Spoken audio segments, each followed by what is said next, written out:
Alors, les belles histoires de l'oncle Pal. Voilà, deuxième mouture, deuxième épisode. Ouais. Alors, le geek belge, qu'est-ce que tu as lu ces derniers temps? Bah ça c'est français, c'est pas de la Belgique, mais bon, c'est en fait c'était dans la revue Show, donc la revue sortie, enfin à partir de Titeuf, donc c'est plutôt un public jeune, parce que Titeuf c'est devenu un truc jeune, c'est oui, ça te défrise toujours. J'ai connu ça dans une. Je me rappelle tout le temps, dans un semi-fanzine suisse qui s'adressait pas du tout aux jeunes. C'était. Enfin, d'accord. Bref, donc. Marie Frisson. J'ai tenté un premier album. J'étais assez désarçonné au début. Et puis j'y ai pris goût. D'accord. Et en fait, c'est... c'est une petite gamine avec des monstres, c'est ça ? qui en gros, qui fait un cauchemar, mais elle se sent bien dans ses cauchemars. Ah, ok. C'est les monstres, c'est des copains, ou c'est des... lui, c'est un espèce d'amoureux, mais il pue, il pète. Enfin, ça, c'est un espèce rien ne l'arrête. Un monstre chat. Enfin, c'est son copain. Il y a une sorcière. Il y a des momies. Mais c'est. Moi, c'est bon enfant, quoi. C'est complètement déjanté. Et à la fois, bon, il y a un dessin, j'ai envie de dire, relativement simple. Mais avec des couleurs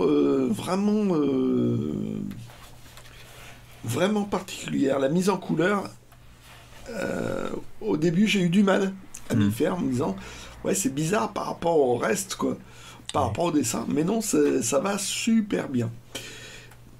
Et c'est plein de monstres, c'est complètement déjanté. Il y a une vache à pois rose. En fait, quelque part, c'est pour les fans de Burton. Ouais, peut-être, ouais. Ouais, pour les fans de Burton, ils apprécieraient. Ouais. C'est... des fois, il y a un peu du style cacaproute, mais non, c'est vachement sympa.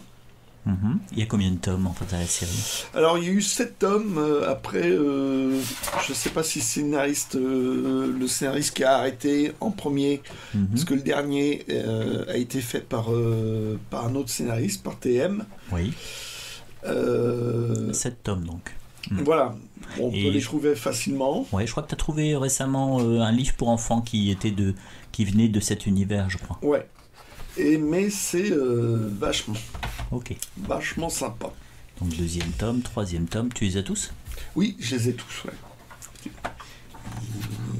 C'est celui-là. Ah oui. J'ai trouvé avec une dédicace dedans. Ah, sympathique ça. Hein. Ouais. C'était une dédicace pour Élise. Et c'était la vache. Qui a vendu ça dans un vide-grenier. Apparemment, Élise était souvent dans la lune, donc elle n'a pas fait gaffe. Ou ça lui était passé. Non, c'est vachement chouette. En fait, finalement, dans le magazine Show, il y a eu pas mal de séries qui m'ont plu, finalement. Moi, je pensais pas au début. J'avais des a priori dedans, et finalement, je suis bien rentré dedans. Hop. Ok. Merci. Non. Ça reste chez moi. Ah, zut, j'aurais tenté. Frédéric Paul, l'homme plus. Alors toi, Frédéric Paul, tu le connais plus pour... La Grande Porte. La Grande Porte, qui est un classique de la science-fiction. Mais l'homme plus aussi. Tu l'as lu ? Non. Quand je l'ai lu, enfin ça fait un moment que je l'ai lu, et quand je l'ai lu, je crois que j'avais jamais lu de Frédéric Paul, et j'ai lu ça par hasard sous la forme d'un poche. Oui. Et en fait, tu vois la vie d'un homme qui va être transformé, quasiment déshumanisé en cyborg. Ah, ok. Pour pouvoir vivre sur Mars sans... Ah, c'est marrant, ça me rappelle le générique de L'homme qui valait 3 milliards. Cet homme, nous pouvons le reconstruire. C'est quasiment Il ça. sera plus fort, plus rapide. Ah, pas plus fort. En un mot, le meilleur. Mais il pourra vivre sur Mars sans casque, je sais plus ce que c'est, jusqu'à quel point, mais bon, ça va super loin pour lui, quoi. Ah, ok.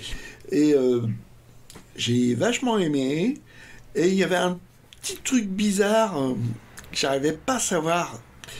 Et à la fin, Tu as l'explication. T'as l'explication, c'est ah ouais, c'est ça. Ah ouais, la surprise à la fin. Moi, c'est un truc qui m'avait intrigué tout le long du roman, en me disant mais c'est quoi ce truc-là, c'est quoi, puis ah ouais, c'est ça. Ouais, il y a une surprise à la fin. J'ai l'impression que Frédéric Paul aime bien faire ce genre de choses parce qu'à la fin de La Grande Porte, il y a une surprise aussi. On apprend un détail. Celle-là a été plus forte pour moi. Ah ouais. Ouais. Tu l'as pas lu, je crois, La Grande Porte encore. Si, ça t'a plu? J'ai lu les 2 premiers. Et c'était vachement bien. Mais je pense que j'ai un petit faible pour celui-là parce que c'est le premier que j'ai lu, quoi. Ouais. Le premier qui est fort, et la fin m'a vraiment bluffé. Voilà. C'est une collection qui est moins connue que les Hier et Demain, les Dimensions SF. Et on retrouve en poche sans problème. Oui, d'après ce que tu m'as dit, c'est un classique, celui-là. Oui. Je savais pas. Mais bon, celui-là, on le retrouve sans problème. Ok. Bon, allez, à ton tour. J'en ai pas beaucoup à présenter là cette fois-ci. Alors, l'héritage du flibustier, donc pour une fois, c'est pas KPDP, c'est un Bob Moran. Bob Moran. Contre tout chacal, l'aventurier contre tout guerrier. Donc là, c'est la première édition. Donc avec son bandeau en bas, une aventure de Bob Moran, il est une très jolie illustration. Oui, de Joubert. Donc c'est le numéro 38. Et on retrouve un peu tous les clichés de Bob Moran, qui est présenté comme un ancien pilote de l'armée de l'air française. Ça se passe un peu après la Seconde Guerre mondiale. Il n'est pas précisé savoir s'il a fait la Seconde Guerre mondiale, on ne sait pas du tout son parcours là. Donc en tout cas c'est un commandant. Si. Je crois qu'il me semble que c'est évoqué. C'est évoqué mais rapidement. Mais toujours rapidement. Oui. Et donc là il se lie d'amitié avec quelqu'un qui est sur un bateau. Il y a plein de coups de théâtre à chaque fois. Et en fait c'est vraiment très viriliste. C'est très sympa. Moi j'aime bien. Ces histoires vraiment avec un dictateur qui est sur une île, qui a une police qui est un petit peu façon Tonton Macoute. Lui en fait Bob Moran il était juste en train de faire un road trip et il essayait de pas prendre le bateau, et donc à force il y a un trésor qui vient d'un ancien flibustier breton. Alors ce qui est marrant c'est que je pense que et là il a manqué un petit peu sur les sources. Apparemment à un moment donné il parle de la langue bretonne, et en fait il le désigne en tant que patois, vieux patois breton. Je pense que s'il sort ça, il va se faire des amis en Bretagne. Faut dire que à l'époque, il était belge, donc je pense qu'il il n'a pas dû faire exprès, mais enfin même en France. Même en France, la langue bretonne n'était pas du tout considérée. D'ailleurs, ça continue. C'est moins fort maintenant. C'est moins fort maintenant, mais en tout cas, oui. Sinon, le breton est une langue. Et donc ça n'empêche pas que c'est un roman très sympathique, et à la fin en fait comme il y a un petit peu, il y a une douzaine de pages sur vraiment très gros sur les flibustiers et sur quelques anecdotes. À la fin en fait il y a toujours un petit côté didactique à la fin. Oui, c'est vrai. pour apporter des petits dans renseignements. Dans les marabouts. Mais c'est sympathique, hein, ça permet vraiment d'apprendre des choses à la fin du roman. C'est vraiment les romans qu'on lit tranquillement, comme on regarderait un petit feuilleton. Moi, C'est sympathique. c'était roman pour ados, ça. Oui, c'est pour ados en fait, hein. C'est vraiment pour ados. Mais en même temps, il y a du vocabulaire, ça bouge. Non, c'est bien. C'est vraiment très sympathique. Et ben, moi aussi, en fait, j'ai lu un autre marabout. Ah ah, Voilà. Doc Savage. J'ai lu un Doc Savage.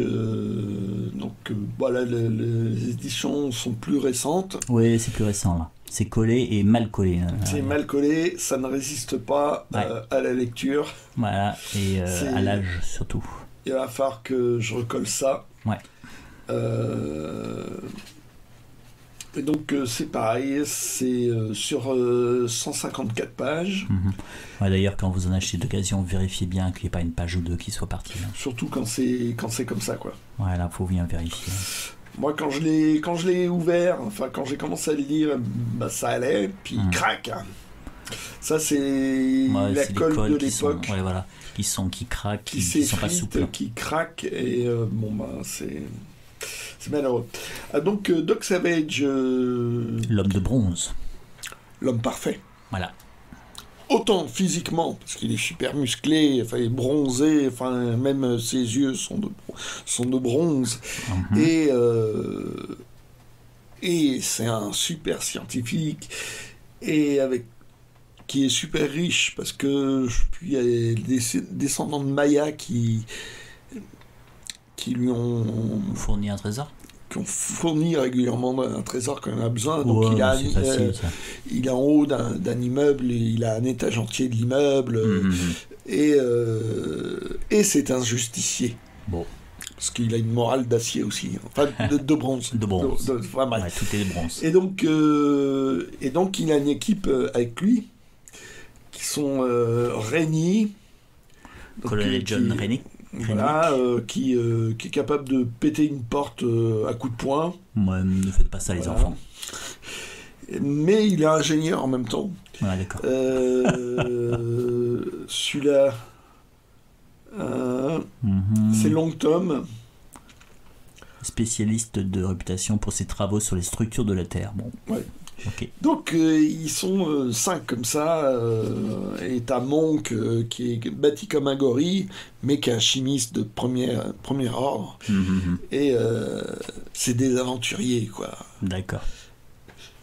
Alors moi c'est marrant parce que bon, je me répète, hein, moi, les personnages de Doc Savage, j'avais un copain qui les récupérait les bouquins, mais moi la première fois que je les ai lus, c'était dans une aventure avec Spider-Man. Ah, dans le comics, ouais. Oui, c'est ça. Je sais pas si ça rend bien hommage parce qu'en fait, ça date des années 30, c'est du pulp. Oui. C'est un pulp des années 30, et faut le prendre comme du pulp. Du pulp, faut le lire rapidement, c'est de l'aventure, oui, du mystère. Avec des coups de théâtre. Des méchants. Voilà, et des gentils. Absolument cruel, des faibles femmes, enfin tout ce qu'il faut, quoi. Et il y a toujours des passages obligés. Donc il y en a deux qui se disputent sans arrêt. Ouais. T'as le passage où on dit c'est un homme parfait, machin, un truc chouette, qui a un odorat mais impeccable, machin, et il fait un exercice, tu vois, il s'exerce tous les jours pendant 2 heures pour développer son odorat, son oreille, son machin, son truc. Ouais. Et dans chaque petit roman comme ça, parce que en France on en connaît 40, il me semble qu'il n'y en a pas d'autres qui a été traduit, il me semble qu'il y en a eu dans les 200 aux États-Unis. Ah oui, quand même. Ouais, c'était un truc qui est... Donc, mais il y en a que 40 au moment, avec Marabout, qu'on a connu. Donc il y a eu les éditions Lefranc, les éditions Lefranc, qui ont repris, mais il me semble pas qu'ils aient sorti des inédits à ma connaissance. Je peux me tromper, mais Lefranc a sorti des inédits pour Pour Bob Moran. Pour Bob Moran et pour Ryder Haggard, je crois. Ah. Ouais, je crois qu'il y a quelques inédits là-dedans. Alors, s'il y en a qui savent mieux, dites-le aux commentaires, parce Ouais. que il me semble qu'ils n'ont pas sorti. Et D'ailleurs, une des choses vachement agréables, c'est les couves. les couvertures faites par Jim Bama, je crois, Mhm. qui a fait aussi, entre autres, des affiches de films. Ah, ok. Et il en fait des trucs. Alors, c'est dommage que c'est en tout petit, parce que là, on a un agrandissement et c'est quand même magnifique. Et j'en ai plusieurs des Doc Savage, mais c'est vrai que j'en ai jamais lu. Tu t'es parti pour faire le full set ou Oui, non? total. Oui. Ah ouais, c'est vrai? Ah ouais. Alors, en fait, c'est un truc, faut en lire plein. C'est comme les San Antonio, quoi. T'en lis pas qu'un, tu lis les séries. Oui, comme les Bob Moran, quoi. Et c'est de qualité inégale quand même. Hein. Mhm. Parce qu'il y en a, j'ai vraiment pas trouvé ça terrible. Et il y en a d'autres, je me suis bien amusé parce que c'est vraiment, franchement, du premier degré, quoi. Ouais, en fait, tu lis Doc Savage comme je lis Bob Moran, quoi. Oui, C'est des aventures, voilà. je lis plus facilement du Doc Savage que du Bob Moran. Ah, ok. Parce que j'en ai quelques-uns, j'ai fini par je connaissais pas du tout. Mhm. Mais j'ai plus de mal à rentrer dans un Bob Moran. Ah, moi, Bob Moran, je disais ça quand j'étais ado, et je trouve ça toujours très marrant, quoi. En fait, j'ai pas lu ça ado, Bob Moran, donc c'est peut-être ça qui me manque. Peut-être. Mais en tout cas, je te recommande le petit comics là avec Spider-Man. En fait, ça devait être dans le un spécial Strange, quoi. Je me demande si c'est pas le premier spécial Strange ou le deuxième spécial Strange. Oui, si c'est un Doc Savage avec Spider-Man ensemble. Oui, mais alors, en fait, en même temps, non. Ce qui se passe, c'est que l'aventure se passe en 2 étapes. Il y a une partie qui se passe dans les années 30, quand un building va être construit. Et en fait, la deuxième partie avec Spider-Man se passe quand le building va être détruit. Alors, j'ai l'anecdote que j'ai entendue par Amazon Geek. Vas-y, dis. Qui dit que cet épisode-là ne sera pas réédité, ne peut pas être réédité. À cause des droits. Parce que Marvel n'a plus les droits de Doc Savage. Et c'est vraiment dommage, parce qu'elle est super, cette histoire. Vraiment, c'est une de mes préférées. Enfin, il y en a beaucoup que j'aime bien. On va dire que c'est toujours mes préférés pour Spider-Man. Mais l'histoire est vraiment super entre ces 2 parties. D'accord. Donc, Doc Savage, faut essayer. Ouais, en fait, si toi t'es parti full set, faudra que je regarde ce que j'ai. Parce que je t'en ai fourni 1 ou 2. Ah oui. Mais tu l'as bien oublié, hein. Ouais, j'avais oublié. Faites des cadeaux à ce mécréant.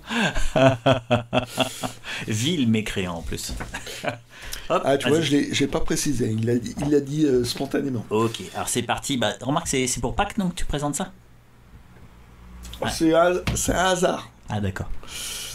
C'est ça qui est bizarre. C'est des fois, je les ai lus une fois parce que je les ai trouvés, puis j'oublie, puis je retombe dessus. Tiens. Donc Eric Emmanuel Schmitt, c'est l'écrivain? Oui. Et Jean-Ry, c'est Jean-Ry. Et Jean-Ry, c'est le dessinateur de Spirou, du petit Spirou. Et ils en ont fait 3. Et c'est vraiment... ça change de Spirou, du petit Spirou. Oui, totalement. Maintenant, il fait la série là sur les Passez-moi le ciel. Il y a Passe-moi le ciel. Passez-moi le ciel, à présent là. Qui est très sympathique d'ailleurs. Là, c'est pratiquement en ce moment là dans Spirou, c'est avec l'édito que c'est rigolo. C'est la seule page où que je m'attarde. J'ai du plaisir à le relire. Ah ouais. Et donc là, c'est un poussin qui imagine que le monde est né avec lui, tourne autour de lui, n'existe que par lui. Je sais pas, est-ce que s'il y a une espèce de côté philosophique, conte, machin, enfin c'est... Par rapport à l'enfance ? Je me suis demandé, Emmanuel Schmitt. Peut-être. J'ai jamais lu un roman mal, de lui. Je connais mal, voire même pas du tout. Je sais qu'il existe parce qu'il y a son nom. Oui. Et en fait, c'est un petit poussin totalement égocentrique qui pense que le monde a été créé pour lui, par lui, presque. Enfin, et c'est amusant, quoi. Je sais pas très bien où ça veut mener des fois, parce que j'avoue que des fois ça me passe au-dessus de la tête. Oui. Mais c'est chouette. Ok. Et donc, il y en a eu 3, puis c'est tout, je crois. Et quand c'est sorti, le prix n'était pas donné. Hein. C'était. C'est des. Combien il y a de pages? Il y en a beaucoup plus que dans un Dupuis normal, non? Ah, c'est peut-être ça. Ah, 65. Ah ouais, quand même. T'as 65 pages là. C'est marrant qu'il soit passé à 65. C'est à 3 bandes. Ouais, peut-être. Tu vois, à 3 bandes, ça augmente le nombre de pages. Ouais. Poussin premier, ok.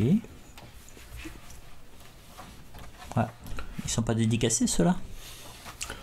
Bah non. Ah bon? Que tu es cruel. Je suis surtout plaisante. Je devrais marcher sur des œufs aujourd'hui. Oh là là là. Et de toute façon, quand ça sera diffusé, ça sera plus Pâques. Oui, c'est vrai. Donc voilà, il s'interroge sur le monde. Ah, ok. Alors, ce qui est rigolo, c'est que, en fait, comme je sais que c'est Jean-Ry, en fait, je suis en train d'essayer de retrouver le dessin des Spirou que je connais, quoi. Oh, on le retrouve ça. On le retrouve, ouais. On le retrouve. Oh, ouais. Tu vois, l'espèce de regard, là. Ouais. Bon, on va arrêter là-dessus. Ouais, ok. Donc voilà, deuxième partie, Et puis, épisode. Dites-nous en commentaire. Dites-nous si vous voulez en voir plus de cette série. Vous pouvez mettre des commentaires constructifs. Oui. Est-ce que là, la semaine où on enregistre, on a eu 2 trolls. Ouais, c'est ça, il y a eu... C'est en commentaire. Alors c'est très rigolo parce qu'on s'est fait traiter de woke, enfin je veux dire, on n'est pas du tout woke, même on a tendance à pas trop aimer ce style de pensée. Et puis c'était nul. Oui, c'est ça. Ah oui. Et il y en a une, c'était commentaire nul et il y avait une faute d'orthographe par mot et à nuit je préfère quelque chose de plus détaillé. Si vous avez des critiques, n'hésitez pas. Ouais, on est ouvert aux critiques. Ou des suggestions, mais étayez vos explications. Ou ayez de l'humour, nous on aime bien ça aussi. Voilà. Voilà. Allez, ciao.